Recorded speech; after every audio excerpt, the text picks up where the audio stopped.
Okay guys, so today I want to cover a few things that some of our agents are doing and using, and it's working out really good. I even started using it myself. I'm going to start with technology first. So with, as you guys know, our email system uses a Gmail server, so it's kind of basically just like your Gmail with a little couple more options. So there's a couple of great extensions or apps that you can use along with your Gmail. One of them is HelloSign for those who don't have e-signature software that they're committed to. You should check out HelloSign. It's very user friendly and it looks great when people receive it. Comes with an audit trail. It's really great. You can build it right into your email. So whenever you have a document that needs to be signed, you can just go ahead and maybe download, open the document with your what's that called? Let me see. Okay, so if I wanted to open this up, you can just open it up with HelloSign, and it'll take you right to HelloSign, so you can sign it right from there. All right, that's one option. The other option that we have is DocuSign, which you guys know that since you're members of the New Jersey Association of Realtors or the Association of Realtors, you also get a discount with DocuSign. But the pricing with the discount is still a little more than what HelloSign charges, but some people like DocuSign better because it has that timestamp right next to the signature.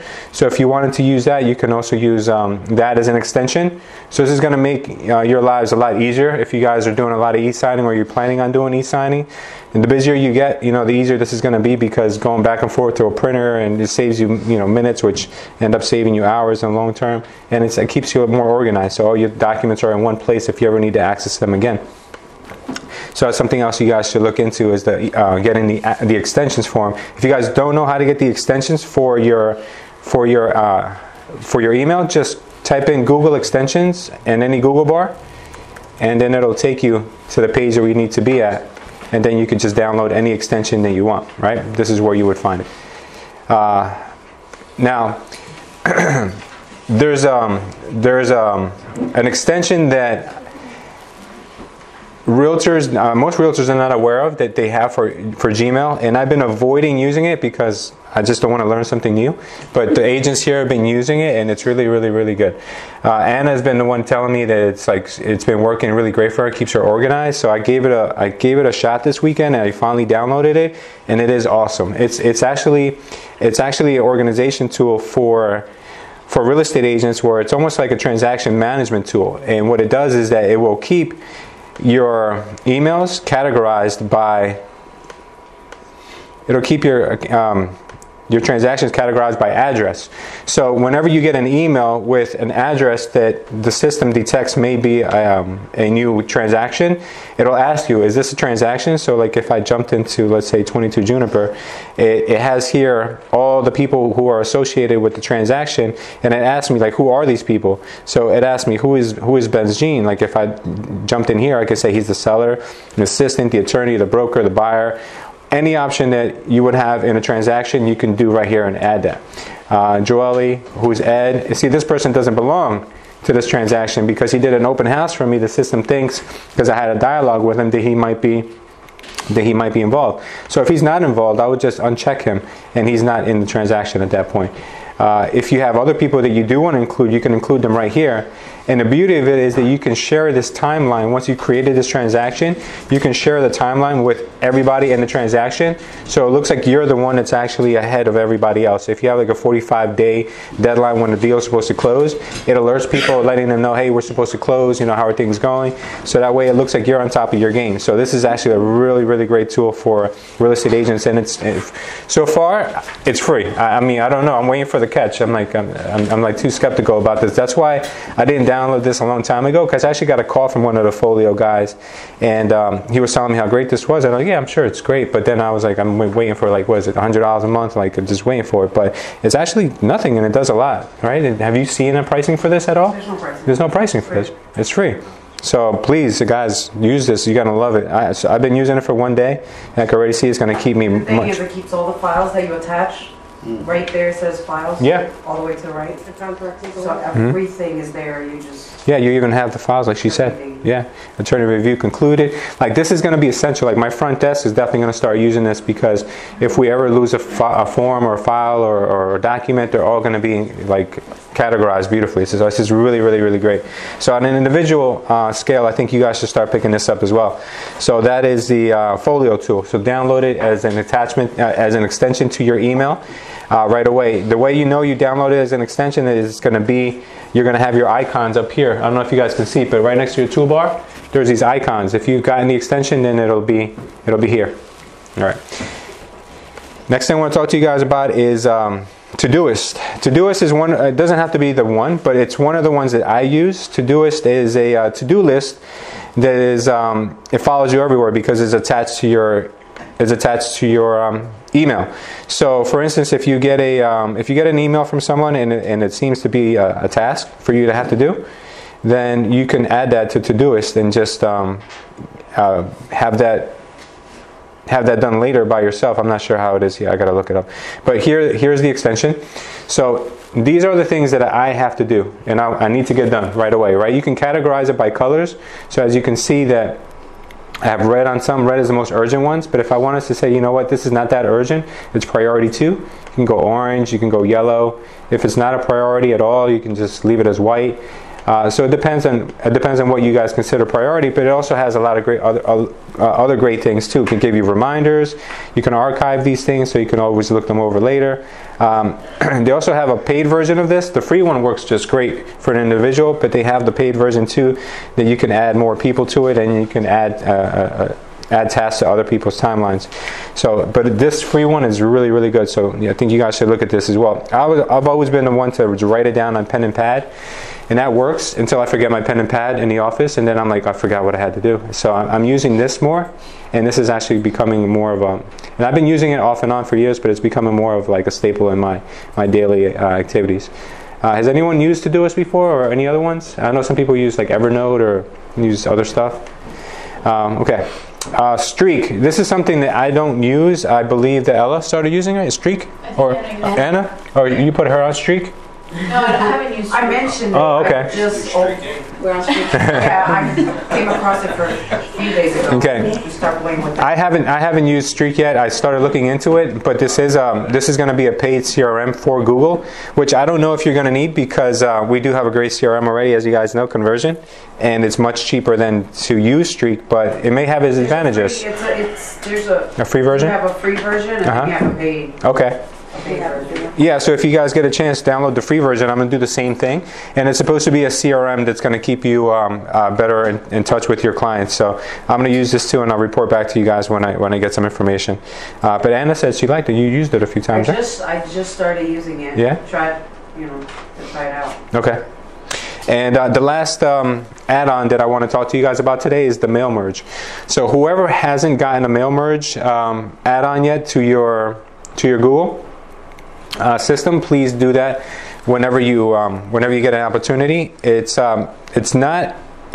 free, and then you have the paid version.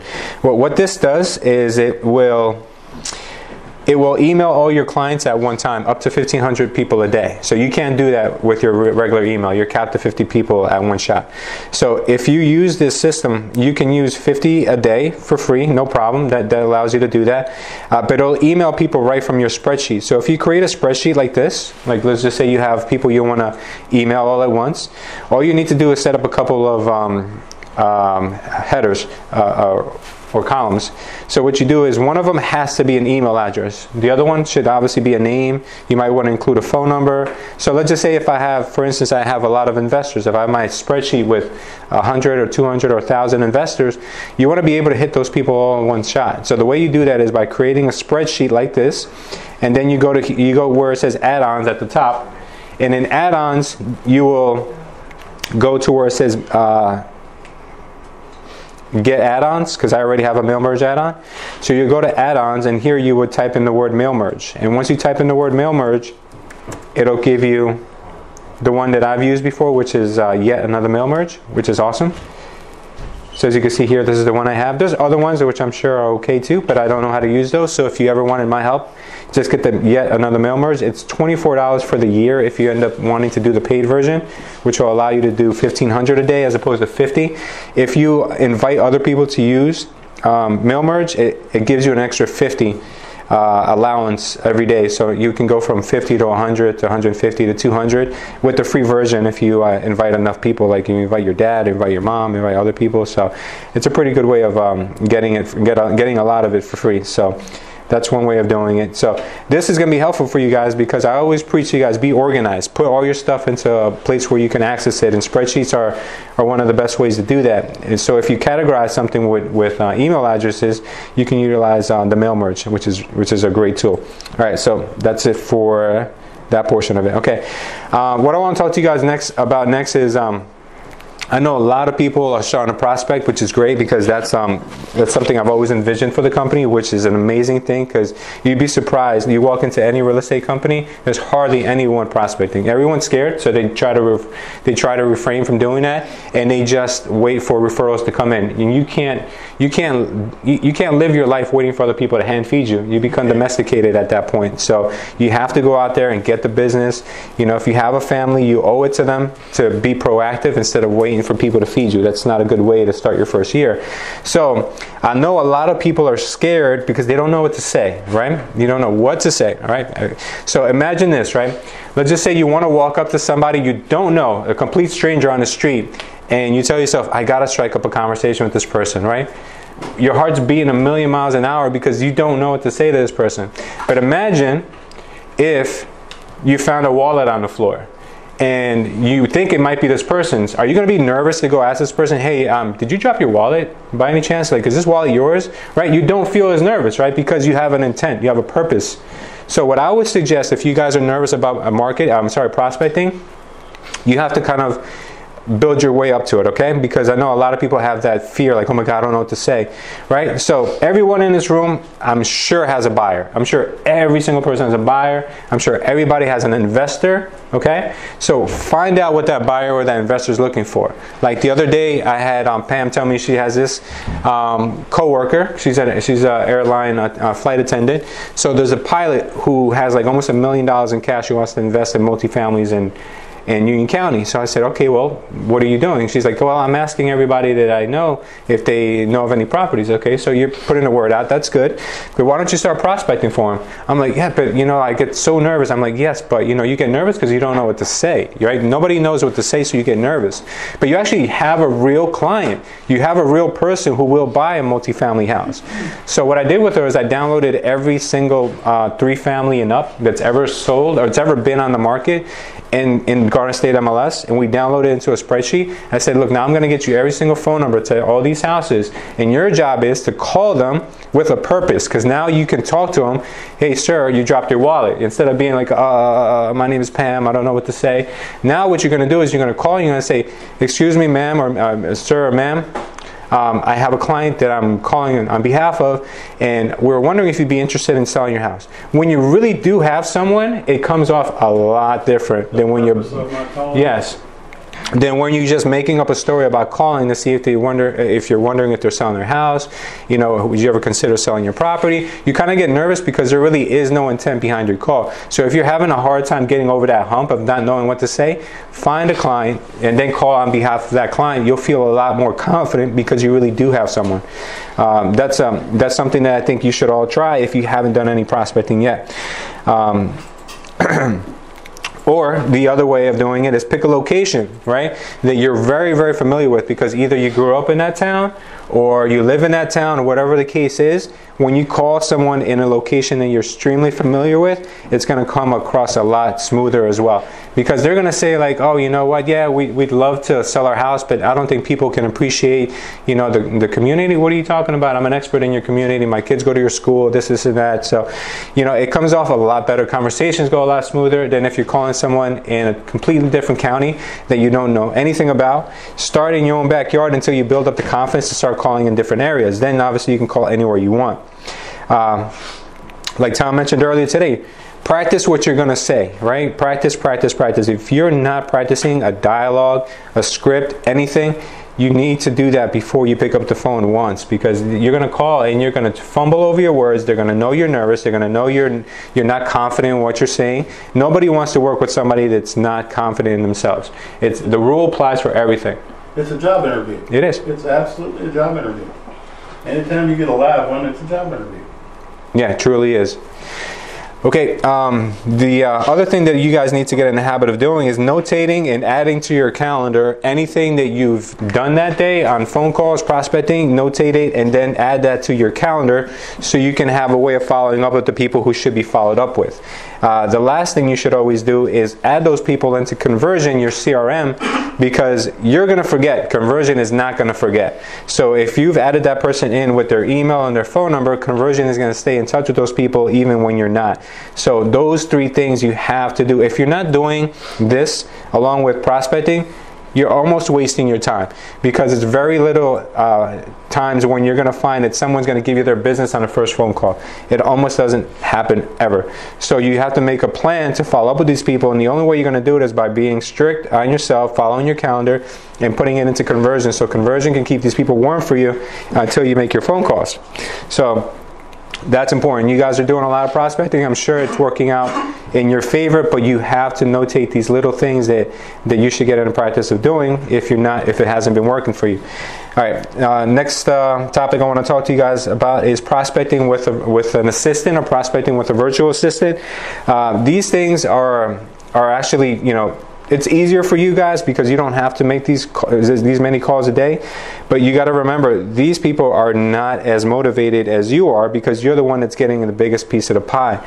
So you got to make sure that you listen to what your assistants are saying. You got to listen to their conversations and find out what their weaknesses are. Right? Pick their weaknesses. Just a thought. Mm-hmm. We could have a class for virtual assistants. Yeah, of course. Telephone prospecting. Mm-hmm. Of course. So what Your recording is really good. Yeah. Where you have like videos of it. Mm-hmm. Yeah. Yeah. So if you guys are using them, find out what their weakness is. If they don't know how to maybe give rebuttals on certain topics, you need to role play those with them until they get it. You're right. You need to spend at least 30 minutes to an hour every week with your VA, going over what their weaknesses are and practicing that stuff until they become much better at it. If your VA or your assistant is not getting you at least 1 to 3 listing appointments or hot leads a day, then there's something wrong, because a good prospecting person usually gets 1 listing appointment for every 1 to 200 leads that they're contacting. So these people are contacting upwards to 800 to 1,000 people a day. So there should be a lot more coming out of that than just 1 or 2 here and there. Okay. Make sure you lay out the process with them. All right. Don't expect for them to understand the way you want things done. You make sure that you want to report, you want accountability, you want to make sure that they're putting these people into Conversion, you want to make sure that they have a follow-up process, because most VAs, unless you tell them, they're just going to make phone calls and they're not going to have a follow-up system. They're not going to have a process where, okay, every day I'm going to spend an hour just on follow-ups, or every Friday I'm just going to do follow-up phone calls. I'm not going to call any new people. Like, there has to be a system where you guys are both comfortable with, where the VA is not only prospecting, but they're also doing follow-ups, and they're also putting people in conversions, and they're giving you reports, and so you can see how they're progressing. And you need to be analytical as well and look at those reports and see if they're getting better.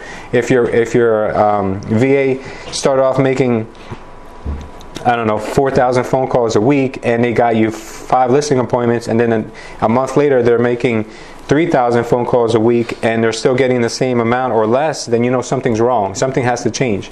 So look at the numbers. The numbers are never going to lie to you. So the good thing about our systems are that they keep track of all the calls they make. They keep track of all the conversations. So make sure you check into that, and you make sure that they're being productive, and they're not just, letting the system run and hanging out doing something else while they're supposedly making phone calls for you. Now, you should have them give you, at the end of the day, a list of hot leads that are just about there, but they need a little gentle nudge to maybe get their business. You should be the one making those phone calls, because you know more than they do. You know more than the virtual assistant knows. You will know more about the areas than they do. And it's your job to close them. So let them do the prospecting, but you still have to practice being a closer. If you're a real estate agent and you're scared of closing people, then you picked the wrong profession. This is what you need to learn how to do, is talk to people, gain their confidence, and then ask them nicely for their business. That's all you need to do. I don't know how many different ways Tom has asked and told us about dialogue and how you get to this, but it's a very simple procedure. You just need to practice it. So yeah, that's what I wanted to cover with you guys on the virtual assistants. Does anyone have any issues or questions with their virtual assistants that they've had, that they're confused with or have an issue with? Lim's VA is really good. She gives her at the end of the day. She manually writes out everything she did that day, and I thought that was amazing. So I'm not saying that everyone's VA has to do that, but I think that she takes her job very seriously, and I think that a lot of VAs you guys are interviewing sometimes are just maybe there for the paycheck. So make sure that they're giving you enough value for the time that you're paying them for. Okay, moving on to the next topic here, right? Everybody knows at the end of the year you pay your board dues. So a lot of agents don't know what they get in return for this. So I wanted to briefly touch upon a couple things that you're able to take advantage of while being a realtor, is what the designation is when you pay your board due. First of all, obviously everybody knows that if you're not a real estate agent, you're not on a board, you can't even access the MLS, right? So that's the major thing that obviously you guys know goes hand in hand. But if you go to the website for Realtor, the old Realtor.org, it used to be Realtor.org, now it's ner.realtor. It's the new website for Realtor.org. What that does is that's the whole website for the entire country. It's not NCJAR, that's our local board. So there you can find a lot of resources that you guys can take advantage of, and I'm going to cover some of those with you now. For a lot of you guys who are making your own personalized listing presentations or any kind of marketing materials that you may need for any presentation whatsoever, I'm going to click on the first link that I found that I wanted to share with you guys. And here they have great slides that you can add into your listing presentations, which are, they talk about different things, economic and housing market outlook. Like if you clicked on this one, you can have a quick slideshow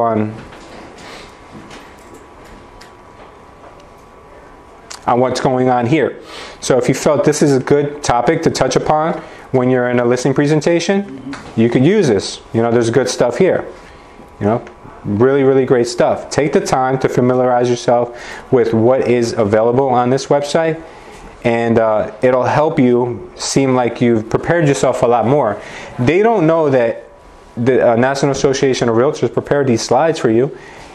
It looks like you've taken your time to actually do the data, do the homework, and actually give them the information that they need to know, and you look like the professional.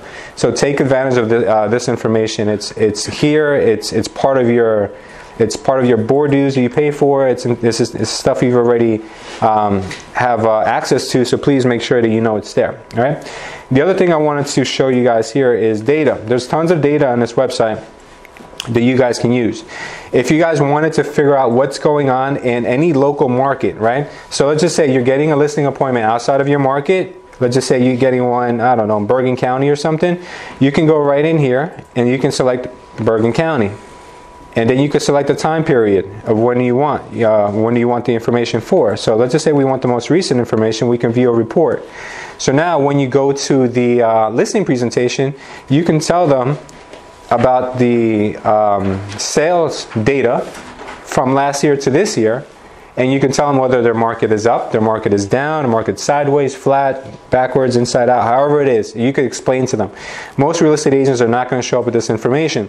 So I've given everybody here today a copy of what's going on in Union County, just because we're obviously in Union County, so you can see for yourself. So look at that handout right now, and you can see here that it shows you what's going on with new listings, with closed sales, days on market. As you can see, it looks like it's a pretty hot market. So you can show this to someone who's giving you their listing, and you can show them that year after year, the market seems to be stable with a slight increase in home sales.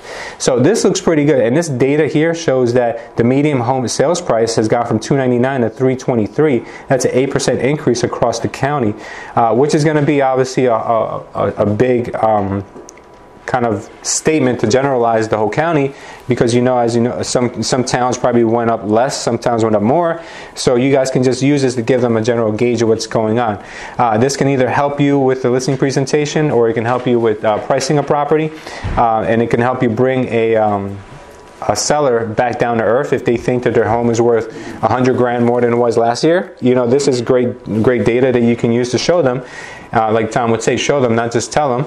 Price reduction. Exactly, or price reduction. Average days on market until sale. If a house is on the market longer than 60 days, then you're falling into a category where you're becoming now more days on market than average, and that's not a good thing. So that's something that you guys need to look at as well. So take all this data. I'm sure Maria's loving this stuff right now. She's like, take all this data and use it to your advantage. I know we're talking about going there and showing them a lot about us, but if you don't have that much to say about yourself because your background is limited and you don't have that much real estate experience, use the data that NAR has put together for us and spend more time on that, so they can, even though you're not seasoned in the business, you're seasoned in doing research and knowing your statistics before you show up. Tom? This little listing manual we're putting together, there's a page in there about how we market homes and so forth and why. This kind of stuff, put an extra page in there and use a highlighter and highlight some of this stuff to talk about, because as he just said, this is really important. This shows that seller that, hey, this guy kind of knows what's going on out there, So this is a show me if you can put it right, just it is. Sleeve in there and put it in there. Yeah, I think we should put it in there, absolutely.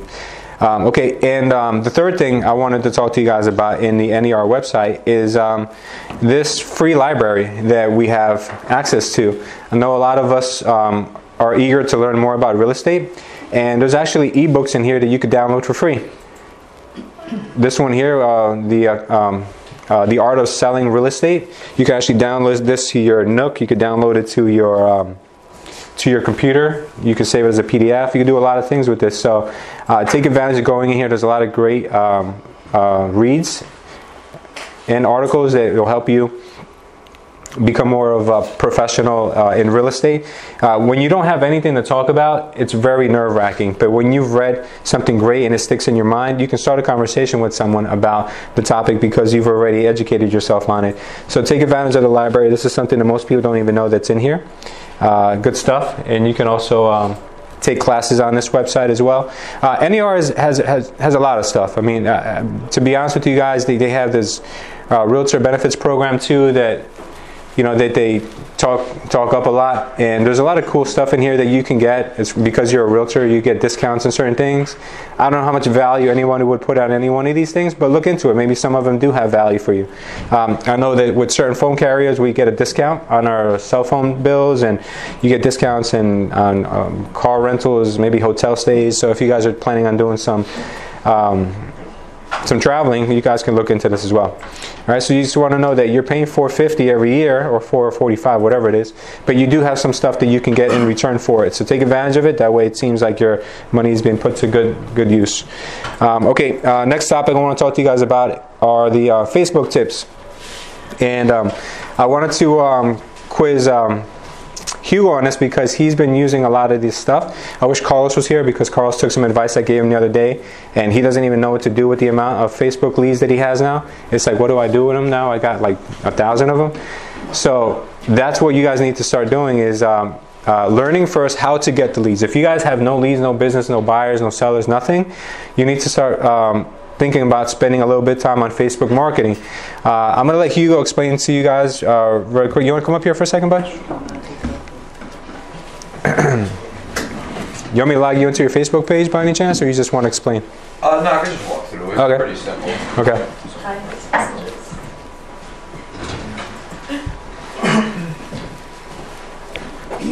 Okay, brother.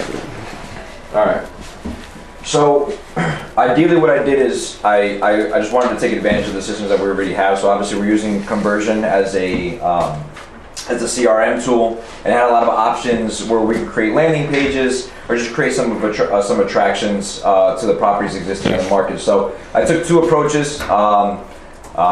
The first approach was something that Harry mentioned a really long time ago that I watched in a video, and it was all about this kid who all he did was literally just grab properties that were on the market, whether it been that they were viewed at a high rate or they were new to the market or the new construction, whatever kind of appealing message you can kind of put out there.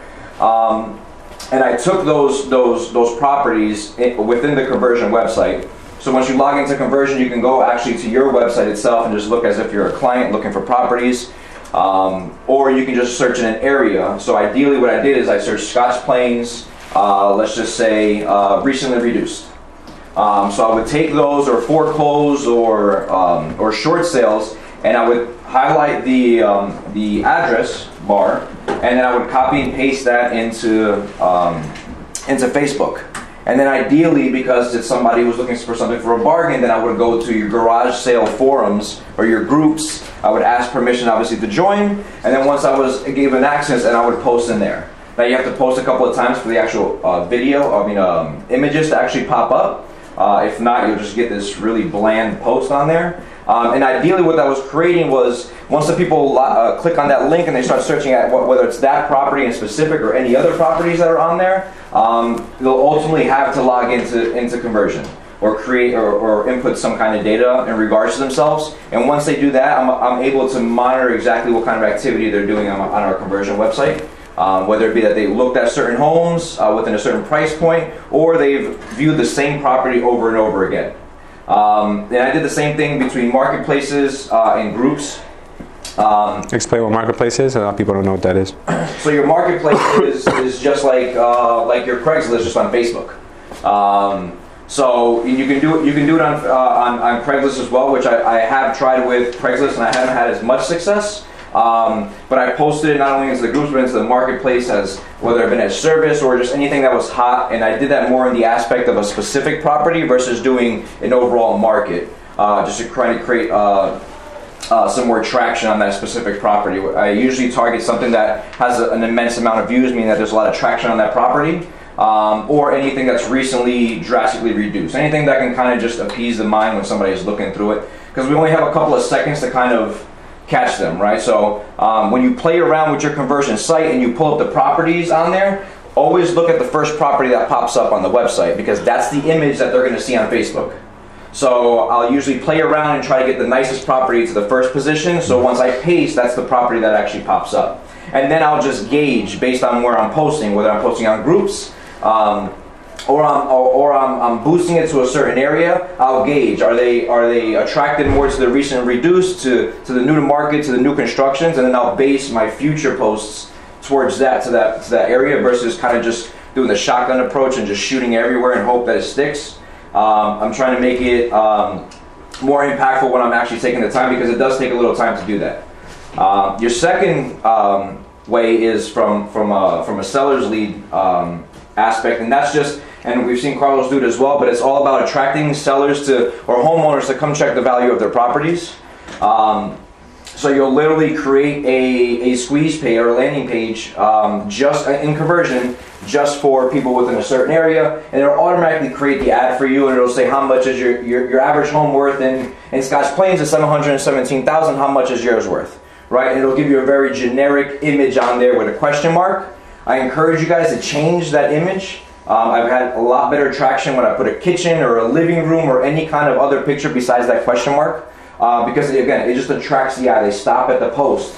And what that'll do is they'll click in there, they'll enter their information, and it'll automatically send them an instant evaluation of the property, as well as a postcard that gets sent to them automatically to their home. And then they'll jump into Conversion. Now, the toughest part, which is the mistake that I did, is when I did them both at the same time. I was really overwhelmed with Conversion and how their emails come in and the kind of data that we receive. So a lot of my leads fell through in the beginning. I really didn't do anything with them because there was just too many. But ideally is you want to make sure that you're working your leads inside the conversion platform, because they don't automatically, even if they check the evaluation of their home, they don't automatically receive the drip campaign for a seller. They actually receive the buyer one sometimes. So you want to make sure that you double check everything. You individually go through, and then especially for the sellers, you want to make sure that you do a custom CMA for them versus just the standard splash screen, because that's all it is. They enter their address and it immediately pops up on the screen. That's it, you're done. So you want to make sure you take a little time to actually create the CMA for them, because I've noticed that sometimes it may be a little bit off, and that could just be a conversation piece where you're either emailing them or giving them a phone call in regards to the evaluation that they gave or they received, that you can tell them how you prepared when you sent to them if they had an opportunity to look at it. And the drip campaigns that are in conversion are designed that way. It gives you a 7-day window from when the day that the person signs up to when they send a second email asking, did you receive my CMA? So you want to make sure you take within those 7 days to do that, or you can just reach out to them directly, and that'll just kind of create a conversation piece versus them just receiving the valuation on the splash screen, and then we kind of just keep it moving and we start bombarding them with emails. I encourage you guys to use the system. Set up your own drip campaigns or use the ones that are in there, and you can tweak them a little bit, but they do work. It's a consistent touch point to that potential client that you just don't have time to do, especially when you have those many leads in the system. You're just not going to be able to remember to send everybody an email or to see where they're at. And every time you send them an email from within conversion, which links to your Gmail, it'll always record everything that you've done. You can send a text right from inside of there. So it kind of just pieces everything together, so you're not scrambling, looking through your phone, looking through your email separately to see what kind of dialogue you've had with this potential client. Everything just stays together, but you have to make sure that you're doing it on a daily basis, because if you let it get behind, if you're like me, you become really uncomfortable because now you feel like you're all over the place. And then the second encouragement is just do one at a time, depending on what you're looking for. The reason why I did buyers is the exact reason why, is for the exact reason that Lewis was talking about when you're doing cold calling, to have an intent to the conversation. So when I did the buyers one, obviously I had a bunch of people that clicked through and signed up. Obviously some of them are not ready, but other ones were ready or will be ready within the next 6 months. But at least now I know exactly what they're looking for. So if I'm prospecting your expires, and when I'm calling, yeah, I'm confident because I know I do have a buyer. It's all about me trying to pinpoint if we're actually fit their needs. And then ultimately, if I could double end it, then I could double end it. But I would encourage everybody to honestly just pick your areas. Don't do like me, I did it everywhere, both at the same time. Pick your areas, do one at a time depending on what your need is, or what your niche is, and then roll with it and just be consistent with it, to be honest with you, because it's working. Yeah, absolutely. It takes time. Thank you, Hugo. Question. The thing I don't get with conversion is what is being sent out. Is there like somewhere where you can see what's being sent out, like the dialogue or the campaigns? Does it keep track of it? Of course. Yeah. Because I haven't found it. Yeah, we'll open it up so you can see. Did you do that? Sure. Thank you, Professor Hugo. That was awesome.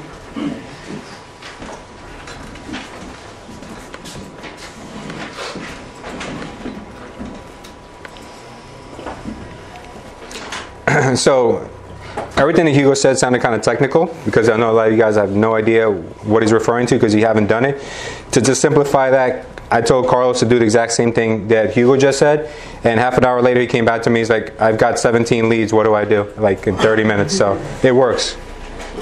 So a lot of leads. Oh yeah, and the other thing too is you guys are probably going to get discouraged when a lot of these leads don't want to talk to you, or they hit the button by accident, or they have an agent already. Okay, guys, keep in mind, these are 100% free leads, right? You get the same responses when you pay for Zillow ads at $400, $500, $600 a month. So don't get discouraged. And anyone who's done Zillow ads here knows exactly what I'm talking about. So it's a numbers game, guys. Not everyone's going to be like, yes, I've been waiting for you all my life. Oh my God, where you been? Would you come list mine? Please. All right, so I'm going to log into Samara right now so you can show me what you mean.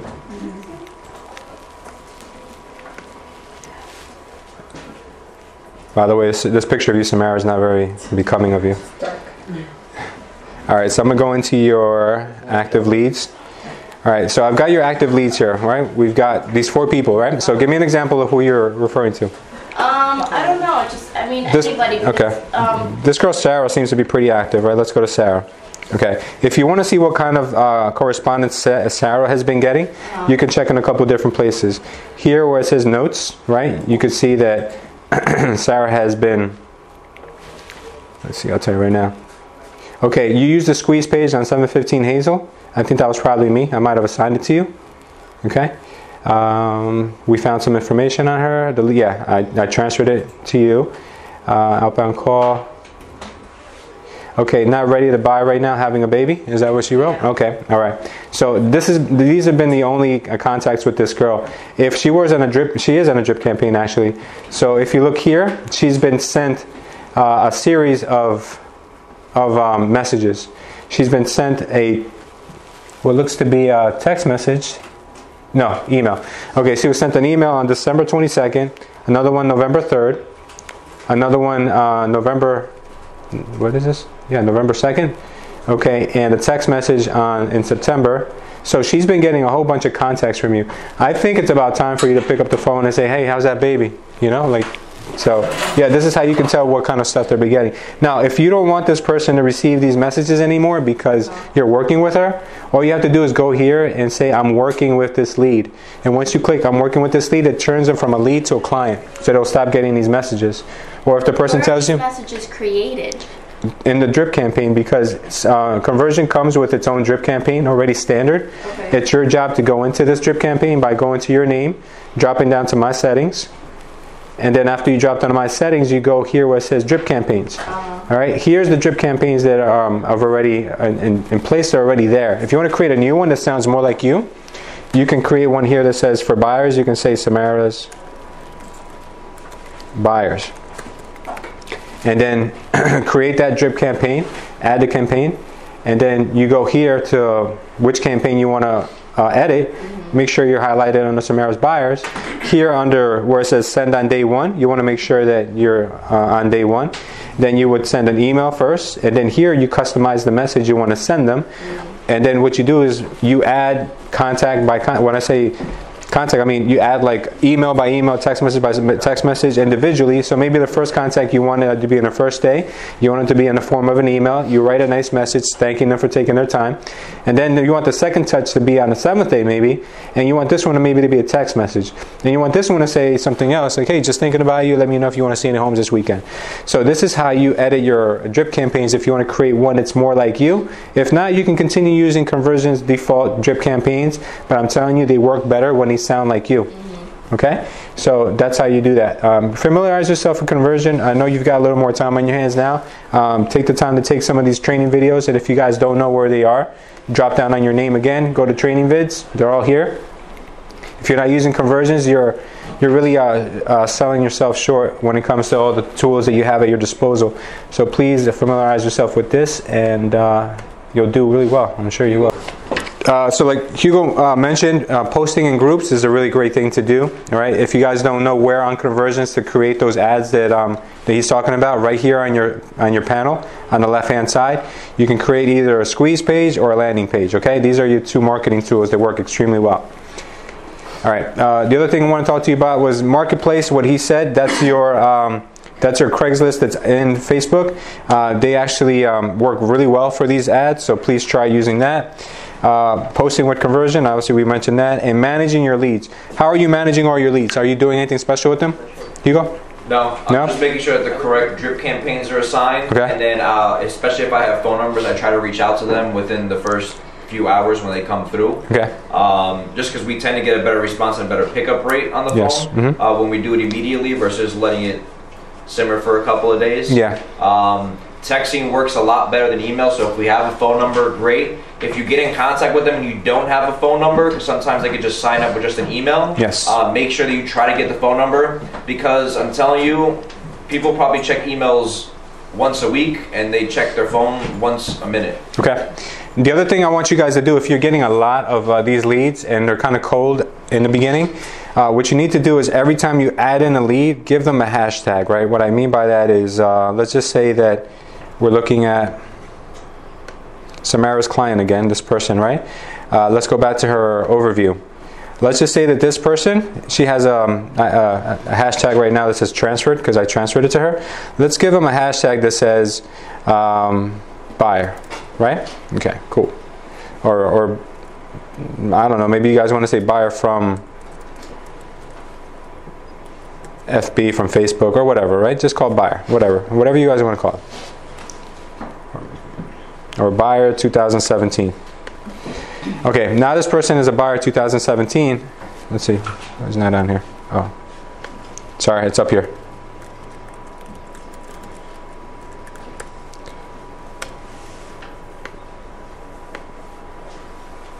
Okay, so we've added buyer 2017 as a hashtag, right? Now, let's just say that it's been 6 months and you've been doing this religiously with everybody that you get in your conversion. You can just go here to conversion and hit, I want to send a mass email, or I want to send a mass text like Hugo says works better.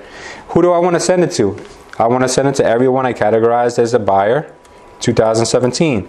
So everybody at one shot is going to get this text message from you, which means that the chances are out of those 50 people, maybe a few of them are going to contact you back and says, yes, I'm ready now. You understand? So this is a really good method of organizing yourself and then using it to your advantage later on. The only catch is that it will only allow you to do 50 at a time. Okay? So you might want to categorize the first 50 people under buyer 2017, and then the next one buyer 2017.1 or something like that. You know, whatever you guys want to do. But just remember, it's only going to let you do 50 at a time. So I don't know how you can keep track of this, but you guys could definitely utilize this to your benefit. Okay, and if all these buyers are looking in, let's just say that the hashtag was buyer Cranford, and they're all looking in Cranford, you could just send an MLS listing to them that just came up in Cranford to everybody you categorize as buyer Cranford. So, you know, this is a really smart way that they allow you guys to organize yourselves. So take advantage of the simplicity of the system and get used to using it. Okay, any questions on anything, guys, that you guys want to cover?